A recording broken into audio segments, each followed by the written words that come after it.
একদম নরম তুলতুলে দুধ চিতই পিঠা এই পদ্ধতিতে বানালে স্বাদে একদম সেরা হবে। তো পিঠে বানানোর জন্য এখানে আমি ভেজা সিদ্ধ চালের গুঁড়ো 2 কাপ নিয়েছি। সিদ্ধ চাল 3-4 ঘন্টা আগে ভিজিয়ে রেখেছিলাম, জল ঝরিয়ে মিক্সিতে পাউডার তৈরি করে নিয়েছি, সেটাই 2 কাপ নিলাম। পরিমাণ মতো লবণ দিলাম আর দিয়ে দিলাম উষ্ণ গরম জল, অল্প অল্প করে দিয়ে একটা ব্যাটার তৈরি করে 10 মিনিটের জন্য ঢেকে রাখলাম। টেস্টটা আরও একটু বাড়ানোর জন্য ফ্রাইং প্যানে 1 কাপ জলের মধ্যে 4 টেবিল চামচ গোবিন্দভোগ চালের গুঁড়ো সামান্য একটু লবণ দিয়ে একটা ব্যাটার তৈরি করে ওই সিদ্ধ চালের ব্যাটারের মধ্যে দিয়ে দিলাম।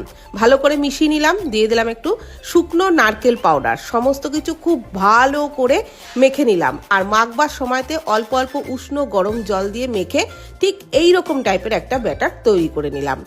আপ্পে প্যানের মধ্যে অল্প করে তেল ব্রাশ করে নিয়ে ওই ব্যাটারটা অল্প অল্প করে দিয়ে ঢাকনা চাপা দিয়ে একদম লো ফ্লেমে 3 মিনিট মতো রেখেছিলাম।